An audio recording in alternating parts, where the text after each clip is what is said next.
Imagina ser un huérfano obligado a vivir como un simple pastor de ovejas mientras todo tu pueblo se burla de ti. Pero lo que nadie sabe es que dentro de ti duerme un poder descomunal.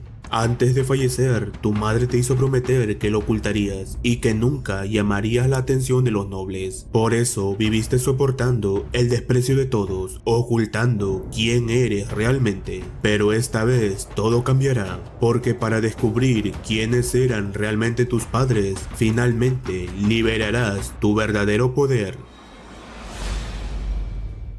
Esta historia comienza con dos niños jugando. Uno de ellos, sujetando una rama, proclama que es un mago, mientras el otro asegura ser un monstruo. Acto seguido, el niño le asesta un golpe en la cabeza con el palo. La niña se queja de inmediato, reclamando que le ha golpeado de verdad. Él, lleno de orgullo, sostiene que los monstruos siempre son vencidos por los magos. La discusión estalla entre ambos, elevando el tono de sus voces. En medio del alboroto, un anciano los contempla y entre risas señala que están desbordantes de energía. Al verlo, los niños corren hacia él, llamándolo Abuelo Rabus. Uno de ellos, con curiosidad genuina, le pregunta qué debe hacer para convertirse en mago. El anciano, con aire de sabiduría, le aclara que nadie se convierte en mago solo por desearlo, pues los magos representan el ápice de la humanidad, aquellos que gobiernan desde la jerarquía más alta, nobles caballeros que heredaron de sus ancestros la facultad de emplear poderes misteriosos. Finalmente, añade que, lamentablemente, ellos no pueden aspirar a ser magos. De pronto una persona se acerca a Rabus y le pregunta si realmente había aparecido un monstruo recientemente. Rabus lo confirma y relata que anoche Rob se encontró con la criatura cerca de la entrada. Afirmaron que todo su cuerpo estaba cubierto por una sombra negra y que tenía forma de leopardo, tan grande como una casa. Luego menciona que no hay motivo para alarmarse, pues el jefe de la aldea viajó a la ciudad para solicitar la ayuda de un mago. El aldeano asiente, asegurando que lo comprende, y al posar su mano sobre la cabeza del niño, les advierte que por el momento tienen prohibido ir al bosque. Rabus recoge su bastón y les previene que ellos también deben mantener sus precauciones, ya que sin un mago resulta casi imposible acabar con un monstruo. Entonces, otro aldeano interviene y pregunta, ¿y qué hay de él? Rabus, desconcertado, inquiere quién. El pastor de la colina Gizaril, el pastor Durán, responde el aldeano.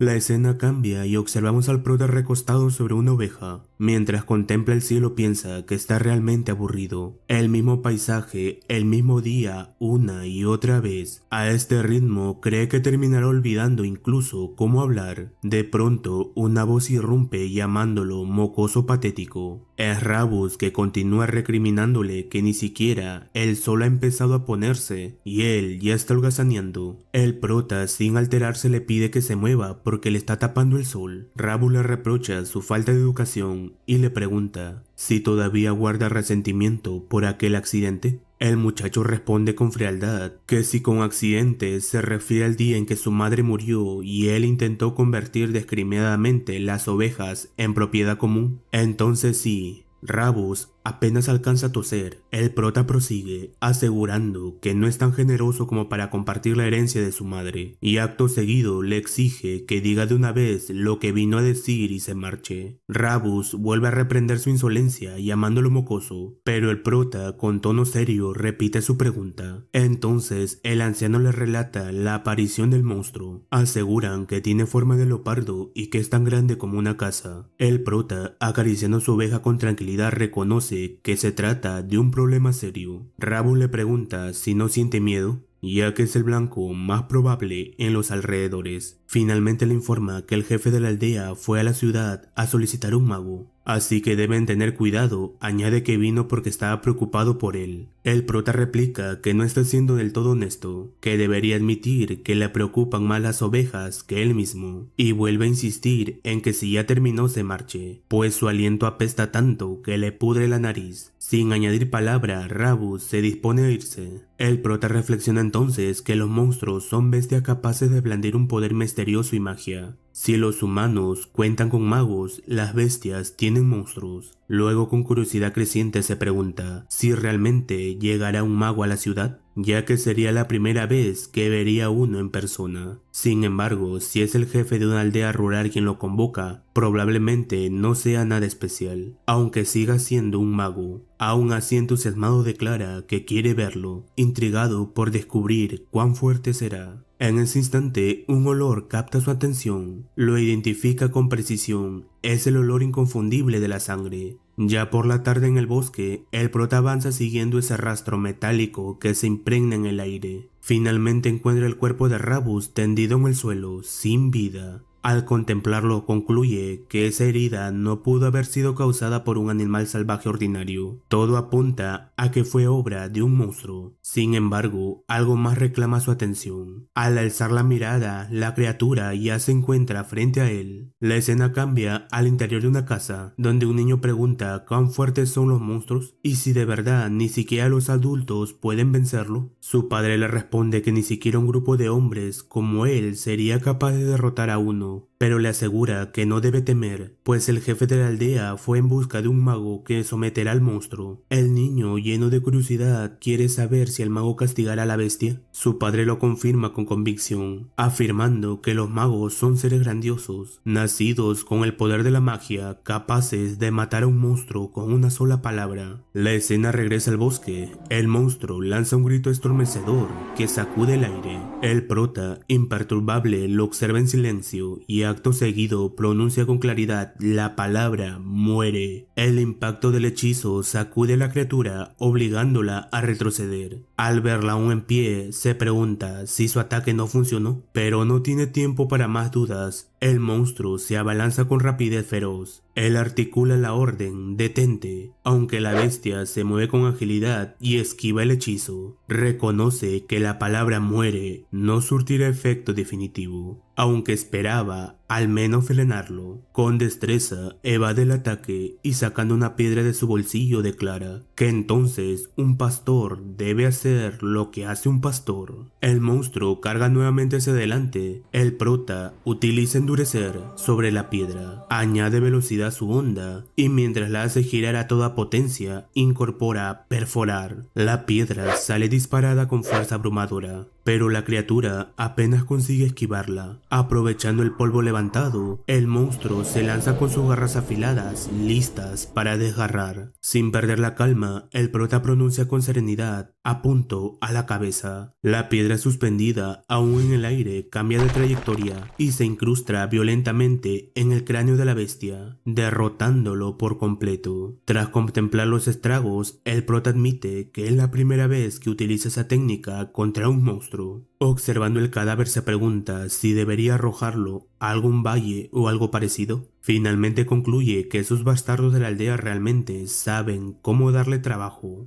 Nos explica que en realidad él es un mago, algo que descubrió por primera vez cuando tenía 10 años. Lleno de emoción, corrió a mostrarle sus poderes a su madre, esperando compartir con ella aquel milagro. Sin embargo, lejos de celebrar, ella le gritó que se detuviera, con el rostro marcado por el temor. Le advirtió que si quería vivir a su lado por mucho tiempo, jamás debería usar poderes delante de otra persona. El confundido le pregunta por qué. Entonces ella le recordó la antigua historia del noble y el caballero. A quienes poseen ese poder especial se le llama magos, ya sean nobles o caballeros. Pero existe una diferencia crucial. Los nobles descienden del pueblo divino de los freyanos, aquellos que bajaron para salvar a los antiguos humanos, mientras que los caballeros son descendientes de esos mismos nobles, cuya sangre se ha mezclado con la humana. Por eso el mundo distingue entre nobles y caballeros, incluso entre magos. Luego le reveló que él heredó sus poderes de su padre, un caballero. No obstante, debería ser prudente, pues más allá de esa ciudad existían muchos nobles malvados, hombres que trataban a los caballeros como si fueran esclavos. Finalmente le hizo prometer que nadie debía saber jamás que era un mago. En su interior, el prota reflexiona que han pasado ya 8 años desde aquel día y que ha cumplido la promesa hecha a su madre, una promesa que nunca romperá, pues no tiene ningún deseo de revelar su identidad como mago ni de abandonar la montaña.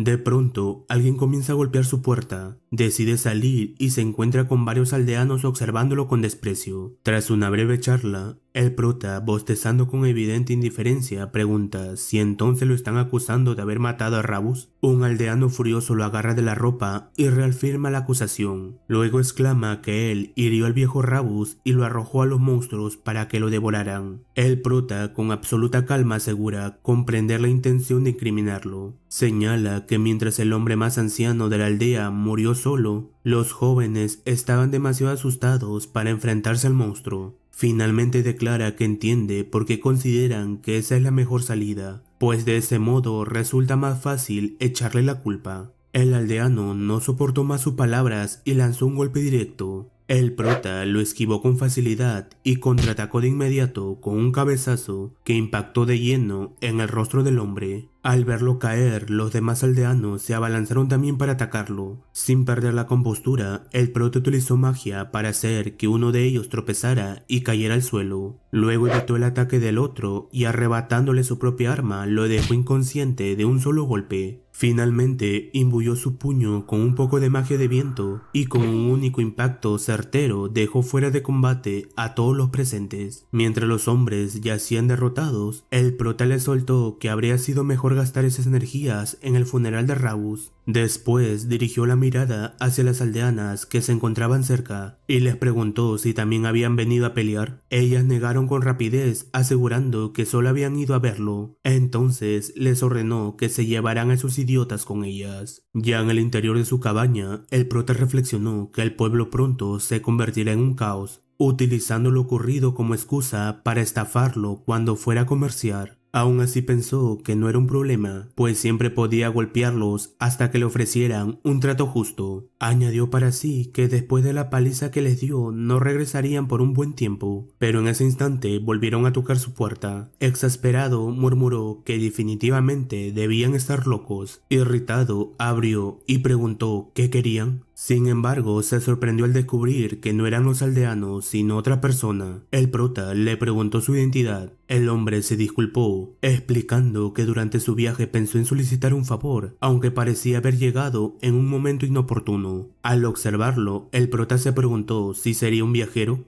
También se disculpó aclarando que hace unos momentos había recibido a unos invitados no deseados. En su interior recordó que su madre le enseñó modales, pero se cuestionó si aquello sería suficiente, pues jamás había hablado con amabilidad a nadie en este pueblo patético, y la sensación le resultaba extraña. Entonces lo examinó con mayor atención y notó que llevaba una espada, algo inusual en un lugar viejo y tranquilo como este. Le comentó que si estaba buscando una posada, podía, pero el fuerte crujido del estómago del hombre lo interrumpió. Finalmente, con un suspiro resignado, lo invitó a pasar. Momentos después, con la mesa ya servida, el prota comentó que no tenía mucho para ofrecer, así que no era gran cosa. Sin embargo, el hombre exclamó que aquello era un verdadero banquete. Luego, con evidente sorpresa, le preguntó si en verdad nunca había conocido a alguien de fuera del pueblo. El prota confirmó que así era, contándole que nació y creció en esta colina, viviendo todo este tiempo como pastor, y añadió que también le resultaba extraño que un lugar tan pequeño y apartado recibiera visitantes. El hombre lo observó durante un instante y expresó que era sorprendente que para alguien que creció allí como pastor tuviera tan buenos modales. Estaba seguro de que sus padres debieron educarlo muy bien. El prota respondió que todo lo había aprendido de su madre, quien había fallecido hace algunos años a causa de una enfermedad. El hombre, haciendo un gesto de cruz, aseguró que su madre ahora residía entre los dioses, en un palacio en los cielos, y añadió que quería agradecerle una vez más por la hospitalidad. El prota reiteró que simplemente vivía como su madre le enseñó. Después le preguntó qué lo traía hasta un pueblo tan apartado. El hombre respondió que le habían solicitado un favor. Estaban buscando a alguien que se encargara de un puma monstruo, y declaró abiertamente que él era un mago. El prota mencionó que debería de ser el mago del que habló el anciano del pueblo. El hombre confirmó aquello y acto seguido anunció que quería hacerle una pregunta. El prota aceptó. Entonces el hombre comentó que percibía la presencia de un monstruo en esta zona, pero no veía a ninguno. Añadió que lo más extraño era que el prota sabía sobre el anciano anciano del pueblo y sobre el monstruo, y aún así permanecía tranquilo, sin intención alguna de huir. Si la criatura atacaba a un humano, sería él. Incluso en esa situación no sentía miedo. Señaló que resultaba bastante valiente para ser un pastor que nunca había salido de este lugar. Y finalmente formuló la pregunta directa: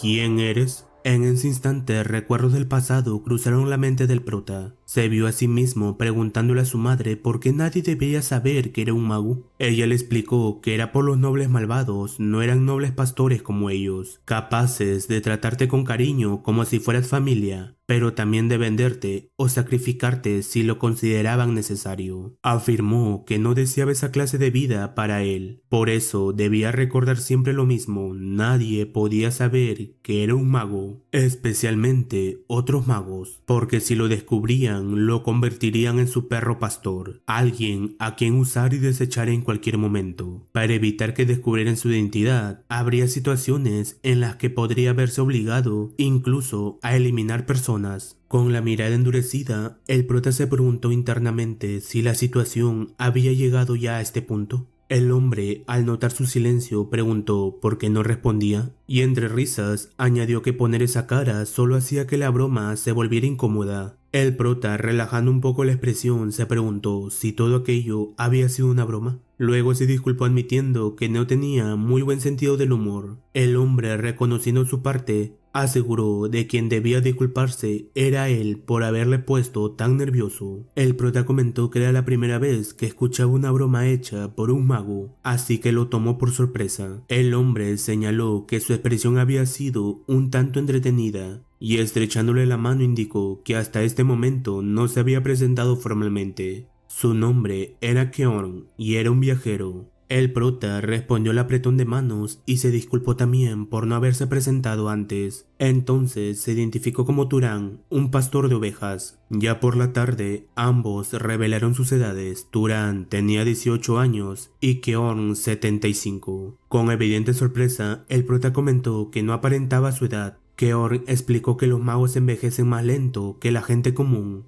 por lo que su esperanza de vida es mucho mayor. El prota, movido por la curiosidad, le preguntó entonces cómo había terminado convirtiéndose en viajero. Keorn le contó que después de servir durante 70 años a la familia Arabión, había pasado todo ese tiempo vagando de un lugar a otro sin establecerse en ningún sitio. Mientras continuaban conversando, el prota pensó que jamás imaginó poder compartir una charla tan inofensiva con alguien tan buena persona, y esa sensación le resultaba agradable. Horas después, Keorn mencionó que ya se había hecho tarde. El prota sintió señalando que ni siquiera había notado cuando salió el sol. Keorn indicó que debía marcharse, sacó una moneda y explicó que era plata de Arabión, la más pura entre las monedas de plata, por lo que cubriría con creces el costo de la comida. El prota le aceptó con gratitud y le deseó suerte en su cacería. Keorn le pidió que no actuara como si no fueran a volver a verse, ya que quizás pasaría un par de veces más para aprovecharse de él en el camino. Más tarde, el prota utilizó sus poderes para reunir a sus ovejas. Pensó que era la primera vez que conocía a un mago,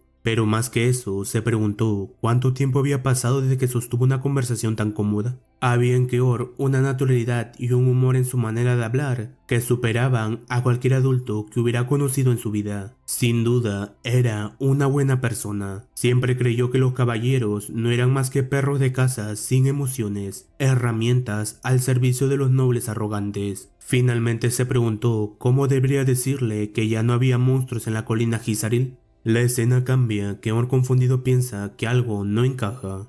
Al observar en el lugar, distingue claros rastros de batalla, pero no percibe la presencia de ningún monstruo. Se pregunta si acaso ya lo habrán cazado. Entonces, al notar una piedra incrustada en lo alto de un árbol, surge otra duda. ¿Quién demonios lo cazó? ¿El jefe de la aldea había contratado a otro mago además de él? Aún así, se dice que de cualquier forma es un alivio. Si alguien mató al monstruo y dejó todo a salvo, eso es lo único que importa. Pero en ese instante, siente una presencia poderosa. Al girar, el monstruo con forma de leopardo ya estaba frente a él. Se pregunta si aquello es el espectro de un monstruo. Y más inquietante aún, ¿quién haría algo así? Sin vacilar, la criatura ataca con sus garras afiladas. Keorn logra esquivar el golpe y mientras toma distancia, Reflexiona que si no se absorbe o dispersa el maná del cadáver de un monstruo muerto, este se convierte en un espectro. Un mago que caza monstruos no podría ignorar algo así. Tras evadir otro ataque, se eleva en el aire y afirma que sin duda un mago fue quien mató a esta bestia. Entonces, ¿por qué dejar que se convirtiera en espectro? ¿Acaso no sabía que eso ocurriría si no absorbía el maná? Añade que un caballero novato, incapaz de comprender algo tan básico, ni siquiera habría podido derrotar a un monstruo como este en primer lugar. Mientras carga su ataque se cuestiona si habría habido alguna intención detrás. Sea como sea, debe destruirlo.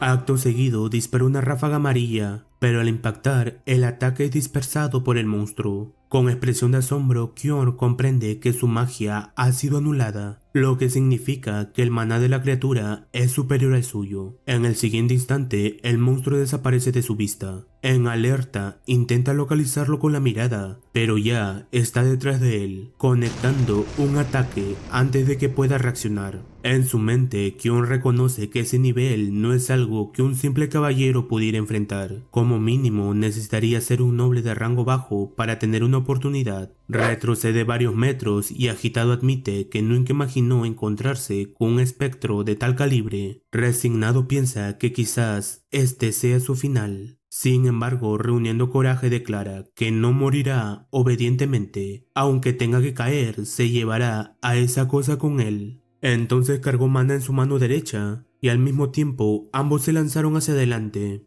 Y cuando estaban a punto de chocar, un destello salió disparado de entre los árboles. Al impactar, destrozó la cabeza del monstruo. Una voz preguntó a Kyorn si se encontraba bien. Al girar, él comentó que una broma de pastor también podía ser bastante impactante. De entre los árboles emergió el prota, girando su onda con calma. Kyorn le preguntó por qué no le dijo que era un mago. El prota no supo qué responder. Entonces Kyorn reformuló la pregunta. ¿Por qué lo ayudó hace un momento cuando simplemente pudo haber huido? En su mente, el prota recordó cómo Kyorn le habló de sus ideales, de que un mago es alguien que heredó el poder de un dios, y si eso es así, debería vivir protegiendo a los plebeyos indefensos. Aún así, no todos los magos piensan de esa manera. Cada uno tiene sus propios pensamientos y su propia forma de vivir. Volviendo al presente con una sonrisa ligera, el prota declaró que acaso todos no tienen su propia manera de vivir. En ese instante, el espectro volvió a levantarse y atacó, obligando a ambos a retroceder rápidamente. Kyorn le indicó que escuchara con atención. Este no era un nivel que pudieran manejar, era un monstruo al que no se podían enfrentar, al menos que fuera un noble. Le ordenó que fuera de inmediato donde el jefe de la aldea y ayudara a evacuar a los demás, pues él lo detendría. Mientras tanto, en su interior reconoció que hablaba con seguridad, pero no sabía cuánto tiempo podría resistir. El prota afirmó que estaría bien, ya que si el ataque que lanzó antes dio en el blanco, definitivamente todo saldría bien. Intrigado, Kyorn le preguntó de qué está hablando, y al observarlo se cuestionó si antes no había utilizado toda su fuerza. En ese instante, una idea cruzó por la mente del veterano caballero. Lo que estaba viendo no era solo un pequeño vínculo surgido por casualidad, ni la temeraria bravuconería de un joven que huye de los nobles. Ante sus ojos estaba el inicio de un mago que pondría el mundo de cabeza. Con total seguridad, el prota anunció que también sentía curiosidad por conocer sus propios límites.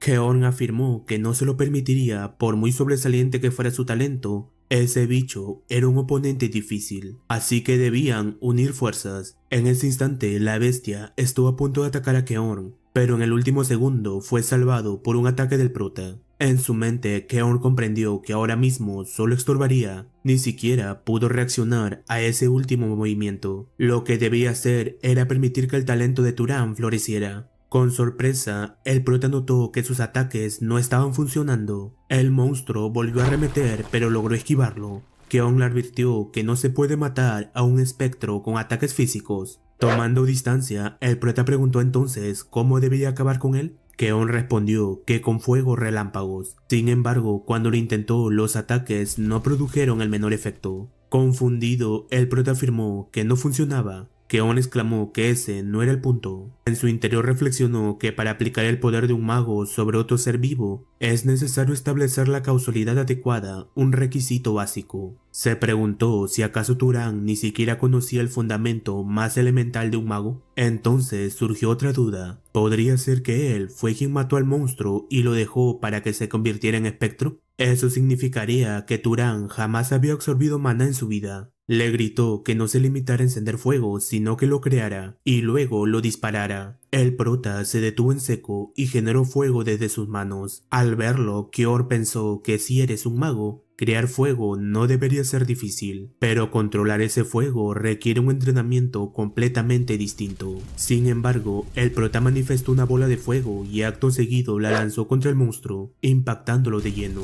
Keon le gritó que mantuviera la mente enfocada, que debería seguir vertiendo maná para que el fuego no se apagara. El prota siguió sus instrucciones y finalmente el monstruo fue completamente calcinado. Sujetándose el brazo, Kior no podía creer que hubieran ganado. Para sí mismo admitió que aquel espectro era absurdamente fuerte, un enemigo contra el que habría necesitado poder de clase noble para luchar. Y aún así, Turan lo había derribado prácticamente solo. Turan preguntó si ahora todo había terminado. Keon respondió que si no quería encontrarse con otro espectro, debía absorber el maná. El prota cuestionó ¿cómo se hacía eso? Keon le explicó que debía imaginarse absorbiendo algo dentro de sí. Extendiendo el brazo, el prota decidió intentarlo. De pronto, de los restos de la bestia, el maná comenzó a emanar y sintió cómo cada parte de su cuerpo se volvía más fuerte. Keor le advirtió que sentiría cierto tipo de placer y acto seguido comentó con asombro que no podía creerlo,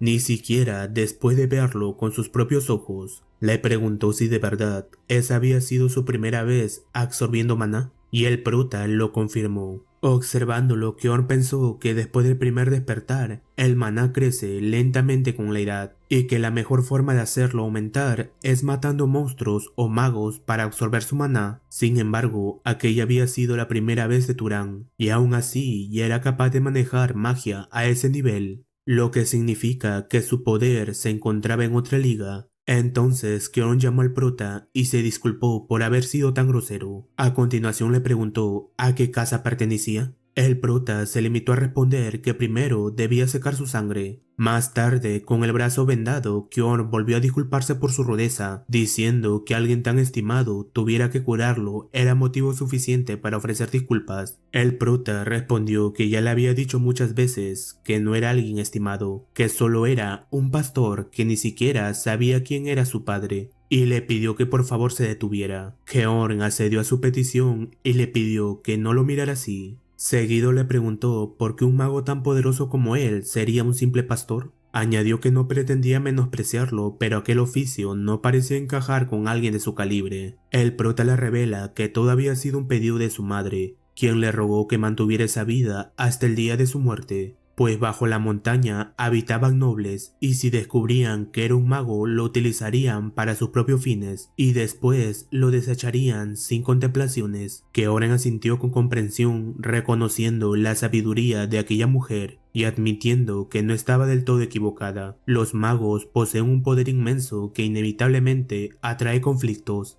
Recordó que apenas veintitantos años atrás estalló una guerra entre grandes casas nobles. El enfrentamiento entre la casa del avión y la casa de Sahar, de los aproximadamente 3000 caballeros que tenía el avión, en aquel entonces murieron más de 900, casi un tercio de sus fuerzas. Trágicamente, todos los que eran cercanos quedaron dentro de ese tercio fatídico. Su amigo Denver, quien siempre repetía que al terminar la guerra abriría una lavandería, su maestro Harman, que lo reprendía, asegurándole que aún le quedaba mucho por aprender, y también su amada esposa y su hijo. Todos fueron masacrados por la casa de Sahar, y él quedó como único sobreviviente. Con la voz cargada por el recuerdo sostuvo que por eso su madre tenía razón hasta cierto punto. La vida de un caballero puede extinguirse con mayor facilidad y sin sentido que la de un plebeyo. Sin embargo, en lo único que ella se equivoca era en su aptitud. El prota desconcertado quiso saber a qué se refería.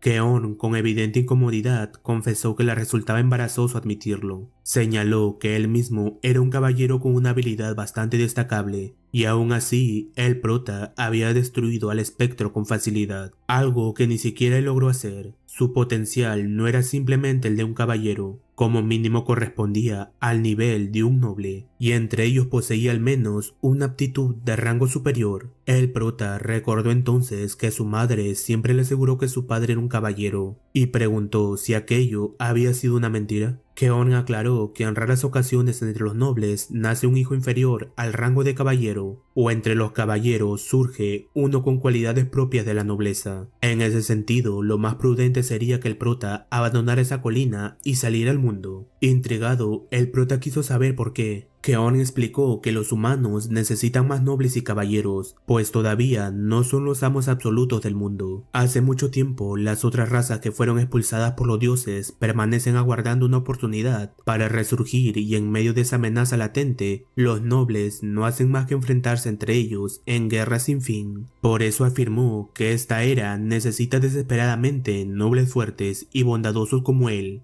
y añadió que no debería conformarse con limitarse a pastorear ovejas. El prota respondió preguntando qué podría ganar abajo de la montaña. Keon sostuvo que eso dependería de lo que él deseara: riqueza, fama, autoridad, familia o amistad. Cualquier de esas cosas resultaba difícil de obtener allí, en la montaña. Mientras salían, le aconsejó que intentara imaginarlo. Podría vagar como él y destruir monstruos que amenazan a la gente, convertirse en un explorador que se adentra en lo desconocido, o tal vez ser adoptado por una casa y avanzar por el camino del poder. Siguiéndolo hacia el exterior, el prota le dio la razón. Sería más interesante que limitarse a pastorear ovejas. Reconoció que por primera vez sentía verdadera curiosidad por el mundo exterior.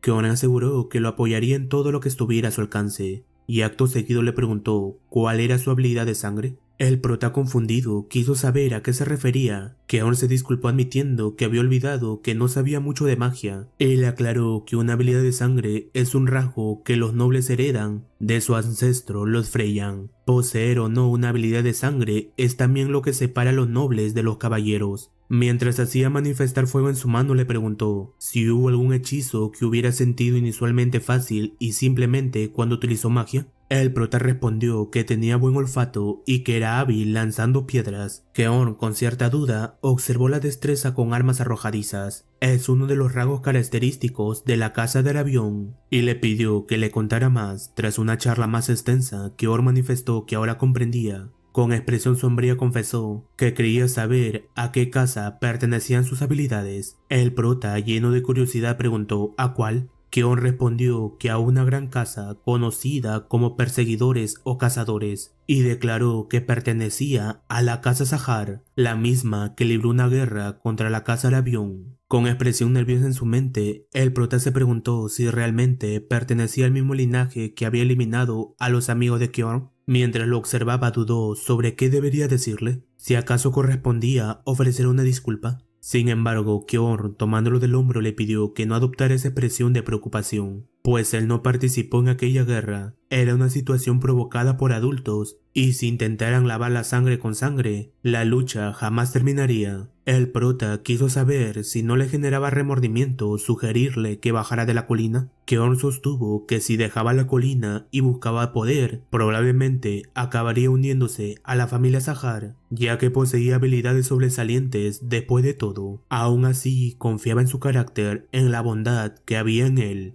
porque lo salvó e incluso reveló una identidad que había ocultado toda su vida. Y si alguien como él se unía a la familia Sahar y ascendía a una posición dentro de ella, tal vez podría evitar que una guerra tan terrible volviera a suceder. El prota guardó silencio sin saber qué responder. Entonces Keon añadió que de todas maneras no había necesidad de pensar demasiado en ello. Después de todo, no era como si en ese mismo instante hubiera decidido unirse o no a la familia Sahar. El prota afirmó que ahora sus pensamientos estaban claros. Quería intentar bajar de la montaña, pero lo haría después de que Keon se recuperara de sus heridas. Keon señaló que era amable y restó importancia a su estado, asegurando que aquello apenas era un rasguño. Más tarde, ya dentro de la casa, Keon indicó que para usar magia se necesita obligatoriamente maná, razón por la cual el maná es llamado la llave de la omnipotencia. Continuó detallando que no se trataba de un poder verdaderamente omnipotente, como sugiere el nombre, pero que para utilizar magia es necesario poseer un maná que esté a la altura. Intrigado, el prota preguntó cuál era el estándar para considerar que el maná está a la altura de la magia. Keon respondió detallando que la dificultad de la magia está determinada por 3 factores. El primero es el linaje, el segundo la afinidad y el tercero la casualidad. El linaje depende de la sangre con la que se nace. Esto se aplica a la mayoría de los nobles que no son caballeros. Como ejemplo, mencionó que para él resultaría difícil curar sus propias heridas con magia, mientras que para el linaje rabista sería algo que podrían lograr incluso sin entrenamiento. Con cierta duda, el prota preguntó qué ocurría con el segundo factor, la afinidad. Keon señaló que también podía entenderse como familiaridad, refiriéndose a la idea de que un mago puede ejecutar determinadas tareas con mayor facilidad según su inclinación natural.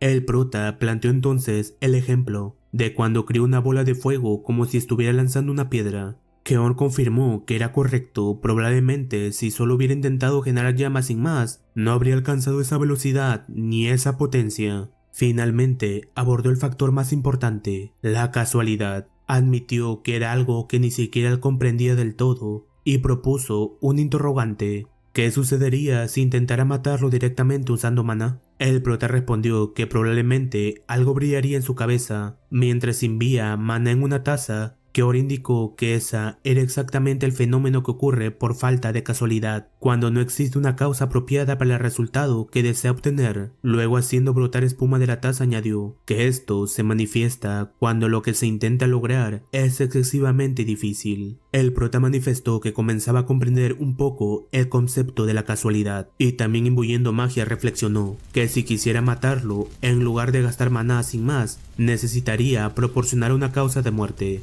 como crear y disparar llamas, porque crear y lanzar fuego resulta más natural que prender fuego a alguien directamente. Keon, entusiasmado, respaldó sus palabras y exclamó que bien pudo haber sido un erudito en lugar de un mago. Tras una larga charla, el prota afirmó que la magia no era algo sencillo. Entonces le surgió una duda y quiso saber si el linaje de Sahar también poseía una magia especial. Keon contestó que destacaba en el sigilo y el rastreo. Sin perder tiempo, el prota decidió ponerlo a prueba. Concentró sus pensamientos con el deseo de no ser visto ni detectado por nadie, y al instante siguiente su cuerpo desapareció por completo. Keon aseguró que lo había logrado pues no podía verlo. Cuando el prota volvió a aparecer, Keon comentó que había pasado mucho tiempo desde la última vez que presenció esa habilidad y que seguía siendo igual de aterradora. Durante la guerra era lo que más temían los soldados del avión. Aún así le advirtió que no debería considerarse invencible. Acto seguido manifestó que le enseñaría algunos métodos de entrenamiento con la magia. El prota le preguntó si no estaba enseñándole demasiado a un mago perteneciente a una familia enemiga. Keon sostuvo que él le salvó la vida y reiteró que confiaba plenamente en su carácter. Al día siguiente, el jefe de la aldea exclamó si realmente pensaba vender las ovejas, y de ser así, ¿quién se encargaría de pastorearlas de ahora en adelante? El prota respondió que tendrían que buscar por sí mismos a otro pastor. Esperaba que compraran las ovejas, de lo contrario las dejaría libres y se marcharía. En su mente, el jefe de la aldea consideró que aquel loco era alguien que cumplía su palabra y que no ganaría nada irritándolo. Así que sin más opciones, accedió a comprarlas. Mientras caminaban, el prota le recordó a Keon que los aldeanos aún le debían su compensación. Keon aclaró que no tenía intención de recibirlas, ya que de todos modos fue el prota quien atrapó a la bestia mágica. El prota comprendió su decisión y señaló que entonces había llegado el momento de separarse. Keon lamentó rechazar su propuesta de viajar juntos, pero confesó que se sentía más cómodo estando solo. El prota le aseguró que no debería preocuparse, le agradeció por todo y se despidieron con la promesa de que volvieran a encontrarse. Durante largo rato permaneció observando la figura de Keon alejarse en la distancia, hasta que finalmente desapareció de su vista. Más tarde comprendió por qué no quería que el viejo caballero le hablara con formalidad. Aunque nunca le faltó el afecto de su madre, en lo más profundo había estado anhelando una figura paterna, alguien que pudiera convertirse en un modelo a seguir.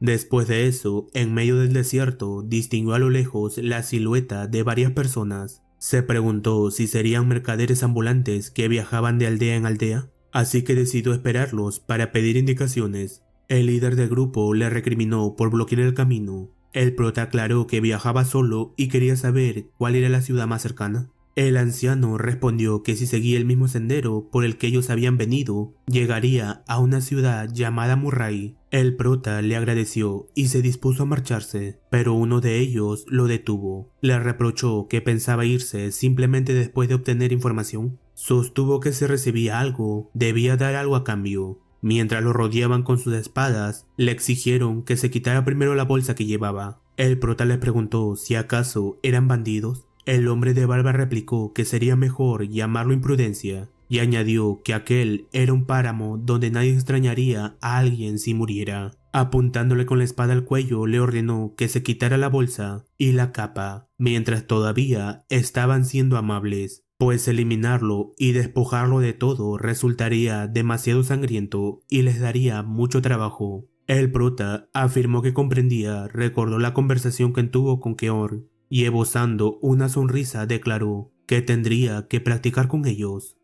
Al escucharlo, los bandidos estallaron en carcajadas y lo tacharon de loco. El prota, sin inmutarse, utilizó magia de viento y los lanzó por los aires. Mientras lo hacía, pensó que en lugar de generar viento desde la nada, moldearlo con su mano y luego amplificarlo, le permitía gastar menos maná. Se sorprendió al descubrir que podría crear una ráfaga tan poderosa con tan poco desgaste. Acto seguido, empleó magia de agua para formar pequeños cristales y los lanzó contra uno de los bandidos, eliminándolo en el acto. Se preguntó si aquel hechizo no sería más útil en un lugar con abundante agua, ya que arrojar piedras resultaría más rápido y contundente. En ese momento, el hombre de barba exclamó que no sabía que era un mago y le suplicó que los perdonara por esta vez, asegurando que le darían lo que quisiera. Sin embargo, a sus espaldas los demás bandidos se abalanzaron contra el prota, pero este, utilizando magia de tierra, los eliminó en un instante.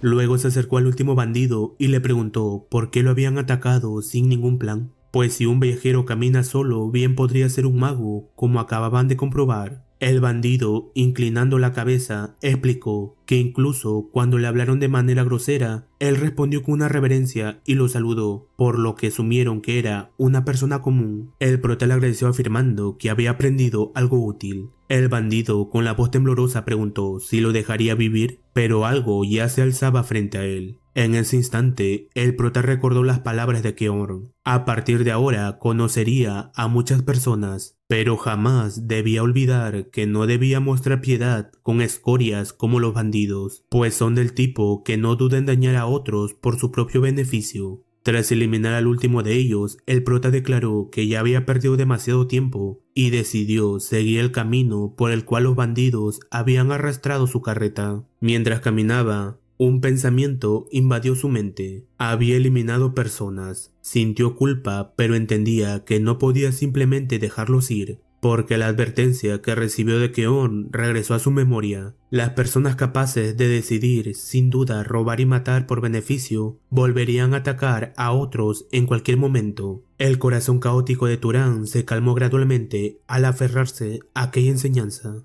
Poco después llegó a un nuevo mundo. Desde lo alto de una montaña contempló la pequeña ciudad de Murray. Al descender y caminar por sus calles, en su interior pensó que era la primera vez que veía a tanta gente reunida. Incluso la arquitectura resultaba completamente distinta a la del pueblo. Por primera vez sintió de verdad que había llegado a una ciudad. Se acercó a un vendedor quien le preguntó qué deseaba. El prota se disculpó aclarando que no era un comprador y al mismo tiempo recordó las palabras de Keor. Si llegaba a la ciudad y necesitaba un lugar donde descansar, debía encontrar una posada. El vendedor molesto exclamó que si no iba a comprar fruta, entonces que desapareciera. El prota se preguntó por qué era tan grosero, si acaso existía alguna regla escrita en las ciudades que obligara a comprar frutas antes de hacer preguntas. Sin más opciones, decidió adquirir unas manzanas. El vendedor comentó que parecía forastero, así que también aceptaba otras monedas como pago. El prota preguntó entonces dónde podía encontrar una posada, y el vendedor le indicó la ruta que debía seguir, añadiendo que aquel era el establecimiento más grande de la ciudad.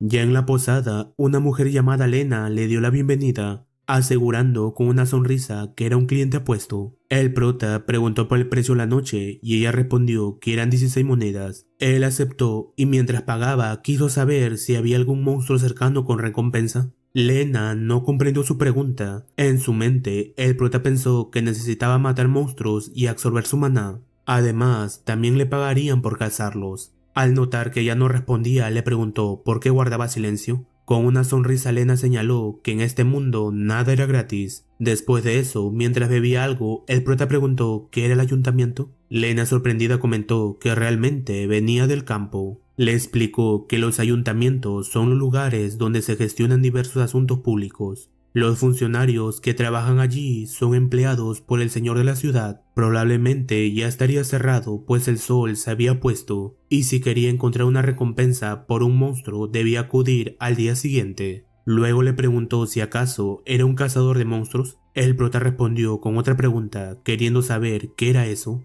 Ella comentó que la gente suele decir que si una persona común caza monstruos se convierte en mago, aunque añadió que no era más que una superstición absurda, inventada por la gente. De pronto, una mano se posó sobre el hombro del prota. Una voz firme declaró que aquello no era ninguna superstición. Su nombre era Midan, un cazador de monstruos, y aseguró que era un hecho real que uno puede convertirse en mago al cazar monstruos, porque lo había visto con sus propios ojos. Al verlo, Lena se sorprendió de que todavía siguiera con vida. Midan con determinación proclamó que no moriría hasta convertirse en un mago. El prota retiró la mano que Midan había colocado sobre su hombro y este se disculpó de inmediato. Sin darle mayor importancia al gesto, el prota le pidió que le explicara con más detalle lo que había mencionado antes. El cazador señaló que los magos se vuelven más fuertes cuando cazan monstruos. Por el mismo principio, si una persona común mata a un monstruo, puede llegar a convertirse en mago. Luego, señalando a sus compañeros, afirmó que los 4 estaban cazando monstruos con la esperanza de despertar como magos. Con curiosidad, el prota preguntó si entre ellos ya había alguno que lo fuera. Midan negó con firmeza, aclarando que en esta ciudad solo estaban el mago del señor y 3 más bajo su mando. Acto seguido le preguntó si él también cazaba monstruos, pues su equipo parecía demasiado pobre y ni siquiera llevaba un arma adecuada. El prota mostró su onda y respondió que sí tenía un arma, mencionando que era eficaz para lanzar proyectiles del tamaño de un huevo. Midan al verla comentó que con eso podría cazar monstruos tipo conejo o zorro. Expresó su deseo de contar con un tirador más en el grupo y le propuso unirse a ellos. Sin embargo, el prota rechazó la oferta sin titubear. Ya por la noche en su habitación reflexionó que no había razón para cazar monstruos junto a ellos. Suspiró reconociendo que había sido un día caótico y se dijo a sí mismo que aún le resultaba difícil creer que realmente había dejado el pueblo. Se preguntó qué ocurriría a partir de ahora, pero en ese instante sus pensamientos se vieron interrumpidos por el sonido de alguien tocando su puerta. De pronto recordó las palabras de Keor, incluso en una posada. Jamás debía bajar la guardia, pues estar en una ciudad no significa estar auténticamente a salvo. Con magia preparada en su mano, decidió abrir la puerta. Al otro lado se encontraba Lena. Ella comentó que la habitación podría estar fría, así que había venido a calentarlo. Confundido, el prota quiso saber a qué se refería con eso. Ella respondió que era exactamente lo que parecía, y añadió que por un poco de dinero haría todo lo que él quisiera. El prota preguntó qué ocurría si no quería que hiciera nada. Lena se acercó, lo tomó del hombro y declaró que no mintiera, que podía saberlo con solo mirarle el rostro. Sin embargo, el prota, imperturbable y con una expresión casi budista, la rechazó en el acto. Entonces recordó cómo Keor le advirtió que debía saber contenerse, que siempre tenía que tener cuidado con las camareras de las posadas, pues la mayoría eran portadoras de enfermedades. No debía permitir que el deseo lo dominara, ni cometer algo que después pudiera arrepentirse. Ante el rechazo, Lena se retiró en silencio. Mientras tanto, el prota pensó que vivir en las ciudades no era fácil, donde incluso la información y la conversación más pequeña tenían un precio. Se preguntó por qué eran tan insensibles. De pronto, escuchó voces fuera de la habitación. Un cazador le preguntaba a Midan por qué se interesó a traer a este tipo antes, ya que no parecía haber sido de mucha ayuda. Otro confirmó lo dicho y añadió que tenía una boca presumida, así que sería perfecto como cebo para monstruos. Sin embargo, Midan respondió que lo recordaba a sí mismo cuando era joven. Escuchar que cazaba solo con una onda lo había inquietado, y si al menos estaba de su lado, pensaba que podría ayudarlo a sobrevivir un poco más. Al oír todo aquello acostado y con una sonrisa leve en el rostro, el prota se dijo que quizá la ciudad no era tan insensible después de todo. Al día siguiente en el ayuntamiento, el prota informó a un oficial que había venido a cazar monstruos. Recordó entonces la palabra de Kjorn: el mundo no sería tan amable con él, porque si lo pensaba al revés, no tenía por qué serlo. Si quería que la gente lo tratara con amabilidad, el método era simple: debía revelar que era un mago, entonces la gente común inclinaría la cabeza. Tras ese intercambio, el oficial le entregó la referencia del monstruo que debía cazar. El prota observó que se trataba de un cuervo monstruo. El oficial advirtió que si mataba un monstruo debía traer el cuerpo de regreso a la ciudad, pues si un mago no dispersaba el maná, este se convertiría en un espectro. Añadió que según la ley de la ciudad, si alguien mataba un monstruo y lo dejaba abandonado, la pena máxima era la ejecución. Por su parte, el prota declaró para sí que ya sabía lo que ocurriría cuando un monstruo se convertía en espectro. No podía permitirse repetir el mismo error. Luego preguntó si los caballeros no cazaban monstruos. El oficial replicó con desdén, preguntándole si creía que eran personas con tiempo de sobra. El deber de un caballero era mantener el orden público dentro de la ciudad, y cazar monstruos fuera de ella quedaba para matones como él. Sin añadir más, el prota se marchó. Tiempo después regresó con el cuerpo sin vida del cuervo. Los oficiales lo miraron con asombro y le preguntaron si lo había matado él solo. El prota respondió afirmativamente y acto seguido quiso saber cómo recibiría la recompensa. Otro oficial fue de inmediato a traerla, y mientras se la entregaban, le comentaron que debió de haberse esforzado mucho, así que por favor fuera a descansar. El prota aceptó. Sin embargo, los oficiales seguían contemplando el cadáver de la bestia con incredulidad. Mencionaron que era sorprendente que sus cuchillas estuvieran intactas. Entonces uno de ellos se dio cuenta de algo: el prota aún no se había ido. Le preguntó si acaso todavía quedaban monstruos por cazar. Ya por la noche, tras servirle un banquete con expresión de asombro, Len exclamó que no podía creer que hubiera sido el prota quien derrotó a 30 monstruos en los últimos 3 días, y añadió que debió haber ganado mucho dinero. El prota respondió que el dinero no era su único objetivo. Nos explicó que más precisamente lo que buscaba era el maná de los monstruos, pues gracias a eso se volvería más fuerte. Observando su propia mano pensó que en comparación cuando conoció a Kjorn, su maná se había multiplicado enormemente, aunque comenzaba a percibir un límite si solo absorbía el maná de monstruos débiles. Luego le preguntó a Lena si no había probado ni un bocado de la comida. Ella contestó que él se lo había comido todo y comentó que para estar tan delgado comía bastante bien. A su lado, el cocinero expresó que hacía tiempo no preparaba tanta comida y se alegraba de que lo hubiera disfrutado.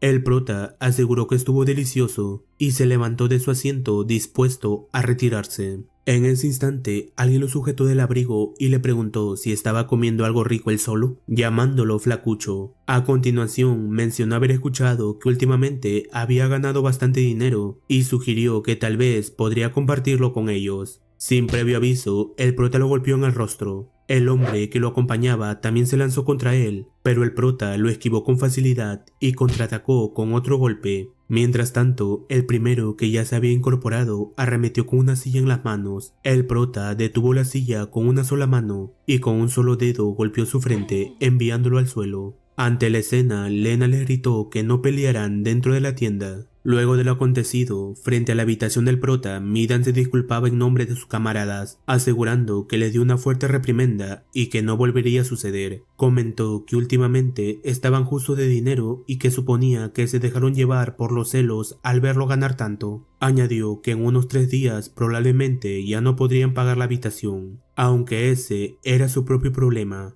Al percibir su honestidad, el prota le entregó un poco de dinero. Midan le preguntó la razón, y él respondió que era un pago por la amabilidad que mostró antes, cuando dijo que estaba preocupado por él e intentó llevarse bien. Luego le pidió información. Con una sonrisa confiada, Midan declaró que la información era su especialidad. Al día siguiente en el bosque, el prota pensó que aquella podría ser la última cacería en la ciudad. Ya tenía la información que Midan le proporcionó sobre la próxima ciudad, así que era momento de partir hacia allí. Recordó que obtuvo más datos útiles de lo que esperaba. y reconoció que Midan realmente era buena persona. De pronto, un olor conocido llegó a su nariz. Mientras avanzaba hacia el origen, deseó que su presentimiento estuviera equivocado. Al llegar, vio el cuerpo sin vida de una persona. Lo reconoció de inmediato. Era alguien del grupo de Midan. Pero lo peor llegó cuando se dio la vuelta y contempló el cuerpo sin vida de Midan tendido en el suelo,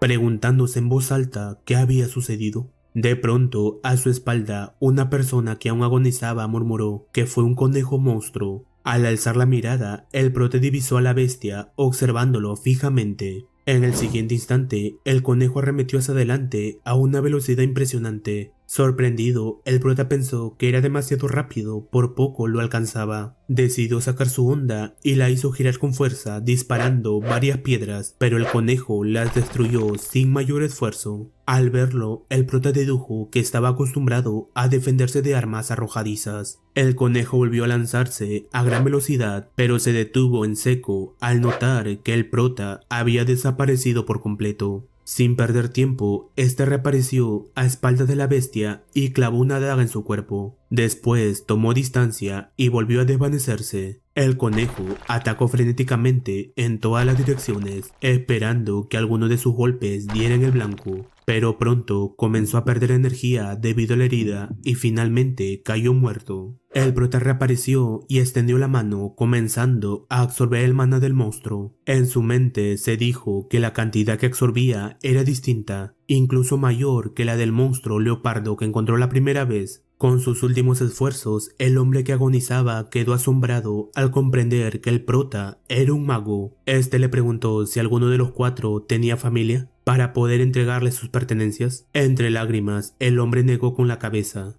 Tras aquello, el prota recordó la información que Midan le dio. Cerca se encontraba una gran ciudad llamada Lamba Oren, que poseía un lugar conocido como la biblioteca, donde había miles de libros, aunque no cualquiera podía entrar. Al parecer, solo los magos tenían permitido el acceso. Luego de enterrarlos, el prota expresó en voz baja su deseo de que Midan pudiera ser feliz allí. Al día siguiente, mientras aguardaba en una fila, el prota pensó con cierta vergüenza que casi se había dejado impresionar por la pequeña ciudad de Morey. Ahora, frente a él, se alzaba la imponente ciudad de Oren, vasta y majestuosa, muy distinta a todo lo que había visto antes. Cuando intentó ingresar, unos guardias le ordenaron detenerse y le informaron que tenía la entrada prohibida. Uno de ellos, con evidente desdén, señaló que jamás había visto ropa tan sucia y que antes de siquiera pensar en cruzar debía sacudirse el polvo. Tiempo después, ya dentro de la ciudad, el prota contempló con asombro la biblioteca de la que Midan le había hablado. La magnitud del edificio resultaba abrumadora, casi opresiva. Frente a la puerta, comunicó a los guardias que deseaba entrar, pero le advirtieron que solo los magos tenían permitido el acceso. El prota afirmó que era un mago, sin embargo, uno de los hombres lo increpó con dureza, preguntándole si acaso quería morir por hacerse pasar por uno. Acto seguido, extendió la mano para comprobarlo. El prota recordó entonces la explicación de Keorn. Los magos pueden reconocerse entre sí al percibir el maná del otro, e incluso son capaces de determinar si la otra persona es más poderosa. Tras la verificación, el guardián cayó al suelo, abrumado por el aura tan intensa que emanaba del prota. En su mente comprendió que no se trataba de un mago común, sino de alguien perteneciente a la casa noble o incluso superior. Al incorporarse, se presentó como Kenia, caballero de la casa Baltas, y aclaró que para ingresar primero necesitaba el permiso del señor Baltas, asegurando que lo pondría en contacto de inmediato con dicha casa. Más tarde, mientras era bañado por sirvientas, el prota se preguntaba cómo había llegado a esta situación. Finalmente les pidió que se detuvieran y ellas obedecieron. Instante después, ya vestidos, las sirvientas elogiaron su belleza distinguida.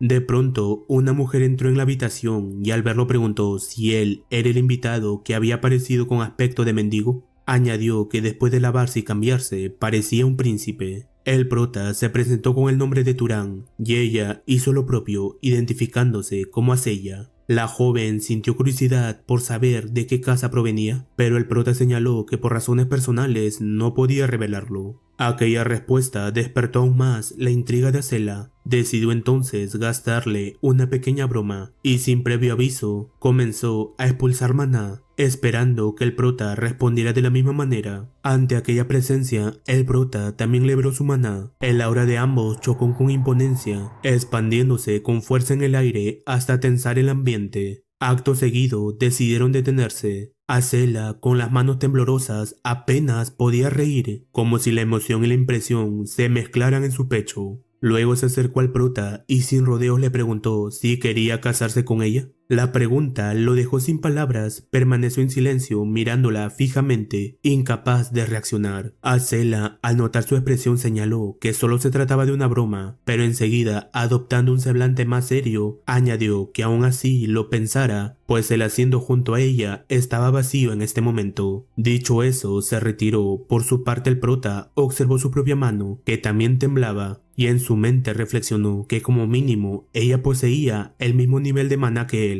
Se preguntó si acaso ese era un nivel normal. Más tarde, frente al señor de Oren, Rogue Valias, el prota se presentó y manifestó su intención de utilizar la biblioteca. Rogue le advirtió que muchas personas acudían allí tras escuchar rumores extraños, por lo que prefería aclararlo desde el principio. No existía en la biblioteca ninguna magia antigua asombrosa ni método secreto alguno para aumentar el maná. El prota respondió que eso estaba bien, que jamás había buscado algo así. Rogue comprendió y añadió que aún así, si deseaba usarla, no se lo impediría, pues no había nada en su interior que constituyera información confidencial relacionada con su casa. Sin embargo, como ya era tarde, lo mejor sería que descansara por este día y regresara al día siguiente. El prota asintió, asegurando que no olvidaría su amabilidad. Al día siguiente, el prota fue recibido por dos personas que le dieron paso a la biblioteca. Una vez dentro, quedó asombrado por su inmensidad. El lugar era mucho más grande de lo que había imaginado. De pronto, una mujer apareció ante él y se presentó como la bibliotecaria. Le informó que por orden del señor sería ella quien le explicaría las reglas para utilizar aquel lugar. Al verla, el prota no pudo evitar preguntarse si realmente esa niña era la bibliotecaria. Sin embargo, ella comenzó a enumerar con claridad cada norma que debía respetar, y el prota aceptó todas, aunque le pidió que cuando estuviera leyendo pudiera alejarse, pues se sentía incómodo bajo su presencia constante. Mientras caminaban entre los estantes, él le preguntó si, siendo la bibliotecaria, había leído los libros. Ella respondió afirmativamente y con naturalidad le preguntó qué deseaba leer: romance, historia o, considerando su juventud, algo erótico. El prota lo observó por un instante antes de afirmar que quería aprender conocimientos básicos sobre el mundo. Entonces, ella le llevó varios libros y le advirtió que muchos tenían cientos de años, por lo que quizás no se ajustarían exactamente a lo que buscaba. Aún así, le recomendó una sección que podría resultarle útil. El prota le agradeció, tomó uno de los libros, lo abrió y comenzó a leer. En su mente quedó maravillado. Para él, Turán, que siempre había repetido la misma rutina, leer en aquella biblioteca era descubrir un mundo completamente nuevo. Comprendía la geografía de ese mundo, sus distintas razas, la etiqueta de los magos, la manera en que se fabricaban y procesaban diversos objetos, e incluso aprendía sobre los monstruos y las reliquias de la era del antiguo imperio. Con cada fragmento de conocimiento que acumulaba, el mundo que antes no había sido más que un espacio desconocido se volvía más claro y vívido ante sus ojos. Más tarde, en el despacho de Rogue, este señaló que al parecer había aprovechado bastante la biblioteca. El prota confirmó sus palabras. Rogue continuó expresando que confiaba en que entendiera que tratarlo como noble y permitirle usar la biblioteca era un acto de buena voluntad, y añadió que le gustaría recibir una recompensa por esa consideración.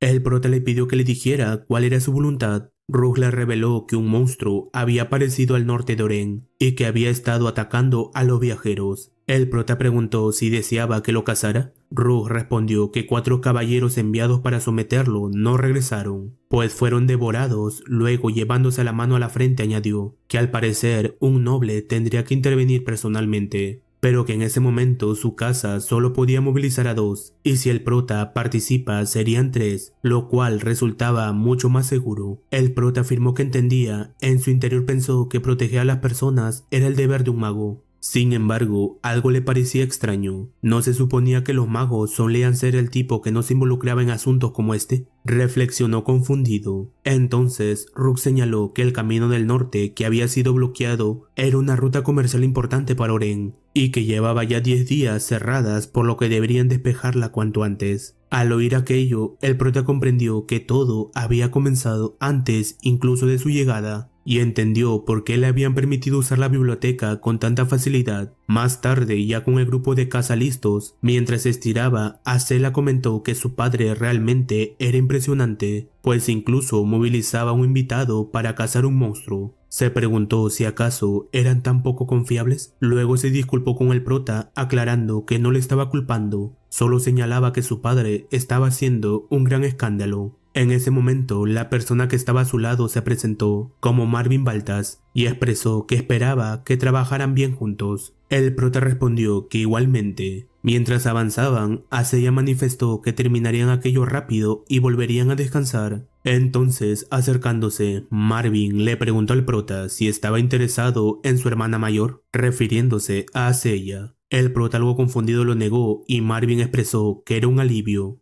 De pronto, dos caballeros ordenaron detener el paso. Frente a ellos, una carroza estaba destrozada. Un soldado se preguntó si había sido obra de la criatura y otro sostuvo que probablemente sí. Habían prohibido que cualquiera se dirigiera al norte por su lado, de modo que aquello debieron descender desde otra dirección y fueron atacados. Al observar el rastro del monstruo, el prota afirmó que se trataba de un mono. Acella confundida repitió, ¿un mono? El prota le indicó que mirara la forma de las huellas. La silueta de las manos marcadas en el suelo dedujo que había atacado a los comerciantes ambulantes y luego regresado al bosque. Si seguían el rastro, era probable que lo encontraran. Acel admitió que apenas podía usar ese tipo de magia y le preguntó a Marvin si él podía. Este respondió negativamente. Para su fortuna, el prota manifestó que intentaría buscarlo. Tomó un trozo de tela abandonado, aplicó búsqueda y de inmediato percibió el aroma de la bestia. Enseguida señaló el camino que debían seguir. Tras avanzar un tramo, el rastro terminó en un río. El prota indicó que al parecer el monstruo se había lavado el cuerpo y continuado su camino. Acella se preguntó si la bestia había hecho eso para evitar ser rastreada. El prota sostuvo que probablemente solo se lavó porque quiso, pero en ese instante el aroma reapareció con fuerza. Girándose, advirtió que estaba detrás de ellos. Todos se volvieron y observaron cómo la bestia se acercaba. Tomó piedras del camino y las lanzó. En cuestión de segundos había exterminado a varios caballeros. Al presenciar cómo Acella y Marvin utilizaron los cuerpos de algunos caballeros como escudos y luego los arrojaron sin titubear, en la mente del prota cruzó la idea de que su madre no estaba equivocada. Acella ordenó a los caballeros restantes que atacaran. Sin embargo, el monstruo se dio la vuelta intentando escapar. Acella gritó que lo siguieran de inmediato, y al segundo siguiente, ante sus ojos, las piedras del prota atravesaron el aire a una velocidad abrumadora, impactando de lleno en la criatura. Ellos solo podían observar cómo el prota farmeaba aura mientras se acercaba paso a paso. De inmediato, Acella utilizó magia de fuego para rematar al monstruo que yacía tendido en el suelo. Al presenciar la escena, el prota se dijo que por fin conocía la habilidad de linaje de los pirómanos de la casa Baltas. Tras acabar con la criatura, Acella comentó que por un momento sintió un escalofrío al ver que la roca se dirigía hacia ellos. Entonces Marvin se acercó y le preguntó si había tenido miedo, pero ella lo mandó a callar, asegurando que había sido él quien gritó como una niña. Mientras tanto, se podía observar a los caballeros quejarse por su estado. Al verlos, el prota pensó que todo había sido un desastre, suponiendo que habían tenido suerte de que el número de muertos no aumentara. Luego recordó cómo los hermanos habían usado a los caballeros como escudo y reflexionó que aunque se tratara de un ataque sorpresa de un monstruo, considerando que sus cuerpos se volvían más fuertes según su nivel de maná, deberían haber sido aún más resistentes que los caballeros, y aún así no dudaron en utilizarlos como escudos. Al notar su expresión pensativa, Marvin le pregunta si ocurría algo. El prota respondió que no era nada y enseguida se dispusieron a absorber el maná de la bestia. Mientras lo hacía, el prota recordó en su interior que tal como decía el libro, incluso si varias personas absorbían maná al mismo tiempo, El nivel de mejora no parecía disminuir. En ese instante, Asaya y Marvin anunciaron que ya no podían seguir absorbiendo maná y se quejaron de ese maldito límite de crecimiento. Luego, al observar al prota que aún continuaba absorbiendo maná, Asaya comentó que ahora entendía por qué su padre lo había enviado. Ese nivel de dominio de hechizos y una capacidad de maná que rivaliza con la de ella demostraban que se trataba de un noble que ni siquiera había alcanzado su límite de crecimiento. Más tarde, de regreso a la ciudad, Marvin le dijo al prota que sin su ayuda quizás nunca habrían podido atrapar al monstruo. El prota respondió que no había sido nada impresionante y comentó que se arrepentía de no haberse dado cuenta antes y haber permitido que atacara primero. No había imaginado que la bestia también tendría una habilidad de búsqueda. Al oír eso, Marvin preguntó ¿a qué se refería? ¿Con una habilidad de búsqueda? Y el prota respondió afirmativamente, explicando que dependiendo de las características del monstruo, este podía despertar ciertas habilidades. El mono que habían matado tenía manos grandes y ojos grandes, pero no se parecía en nada a su forma original. Probablemente había despertado una habilidad para lanzar objetos con gran fuerza y otra para ver a larga distancia o incluso a través del bosque. Con evidente sorpresa, Marvin comentó que no podía creer que hubiera deducido todo eso en tan poco tiempo. El prota mencionó que antes había estado revisando una enciclopedia de monstruos en la biblioteca. Marvin comentó que nadie iba a ese lugar aburrido, mientras que Asaya añadió que había entrado una vez hacía mucho tiempo por curiosidad, pero estaba lleno de libros difíciles, así que se marchó sin leer ni medio volumen. El prota entonces le recomendó darle una segunda oportunidad, mencionando que podía preguntarle cualquier duda a la bibliotecaria. Al escucharla, Asaya preguntó, ¿bibliotecaria? Pues nunca habían visto a alguien así. Momento después, de vuelta en la bibliotecaria le dio la bienvenida. En su mente, el prota pensó que había sido descuidado. Nunca un caballero ni un plebeyo llamaría a un noble por su nombre. En esta ciudad, a los nobles solo se les dirige como su excelencia. Y además, al verla, su apariencia no parece precisamente la de una bibliotecaria. Entonces le preguntó cómo sabía su nombre. Ella se sorprendió por sus palabras y le preguntó si recién se daba cuenta. Le explicó que mientras él estuviera dentro de esta biblioteca, su mirada podía llegar a cualquier parte. El prota preguntó entonces cómo debía llamarla. Ella respondió que en realidad no tenía nombre, así que podía llamarla como quisiera. El prota decidió entonces que la llamaría simplemente bibliotecaria. Ella comentó que era muy rígido a pesar de haberla usado durante 3 días para hacer esto y aquello. El prota afirmó que nunca había hecho algo así. Luego, dando unos pasos hacia atrás, le pidió que no se acercara tanto, pues le resultaba un poco incómodo. Después le preguntó si era una maga del imperio. Ella respondió que no. Para empezar, ni siquiera había sido una persona. Era algo así como un espíritu. Cuando un alma habita algo, se convierte en un espíritu vivo, y si habita algo muerto, se convierte en un espectro. En otras palabras, ella era la bibliotecaria misma, usando esa forma solo para comunicarse de manera más cómoda según la presencia del usuario. Añadió que era como un reflejo en el agua. Con duda, el prota extendió la mano y tocó su cuerpo, pero su mano la atravesó. Con molestia, ella comentó que no tenía idea de lo frustrante que era no poder ejercer poder directamente contra un intruso, pues si pudiera castigaría a cada idiota que sacaba los libros de la biblioteca sin cuidado. El prota comentó que al parecer la casa Baltas no sabía de su existencia. Ella respondió que eso era porque hasta ahora nadie tenía las calificaciones para percibirla. Añadió que su creador había dispuesto que solo aquellos cuyo tipo estuviera lo suficiente completo pudieran verla.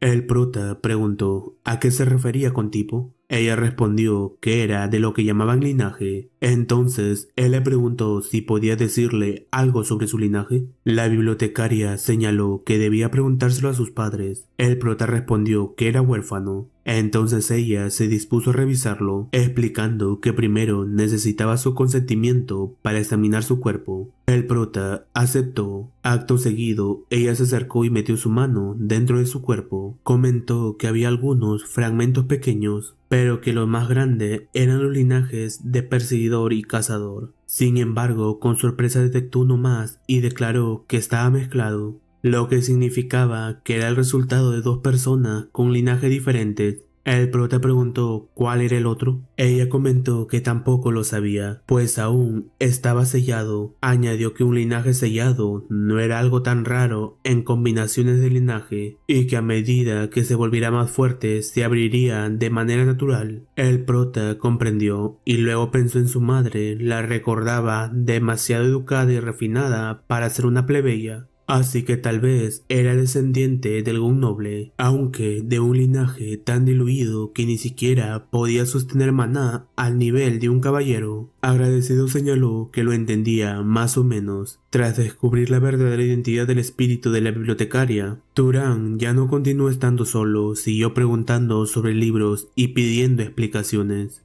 La bibliotecaria incluso conocía conocimientos contenidos en libros que habían sido saqueados de la biblioteca y que habían desaparecido durante miles de años. Con palabras simples le enseña las leyes de la naturaleza, revelándole saberes que eran un tesoro incalculable. Aprendió sobre todo tipo de enfermedades causadas por microorganismos y que la descomposición de los seres vivos ocurre porque sus gérmenes se alimentan de ello. No solo eso, también comprendió principios básicos como la refracción de luz, la generación de calor por fricción y el proceso de cómo los seres vivos se lastiman y cómo se curan. Incluso pusieron esto a prueba con una manzana. Al imbuirla con maná, provocaron que se deteriorara. Todo eso cambió la forma en que Turan percibía el mundo y elevó su habilidad como mago. Tras una larga conversación, el prota afirmó que ya era hora de marcharse, pues el dueño del lugar le había dado varias pistas para hacerlo. La bibliotecaria le pidió que la llevara con él. El prota preguntó si acaso podía salir del lugar. Ella respondió que no, aunque él podía quedarse allí. Entre risas añadió que podía cuidarlo muy bien. El prota dijo que pasaba y mientras se dirigía hacia la puerta, aseguró que volvería a visitarla de vez en cuando. Ya fuera de la ciudad, pensó que según el mapa continental que había obtenido de la biblioteca, donde había examinado con precisión la ubicación de la casa Sahar, iría hasta allí y encontraría pistas sobre sus padres.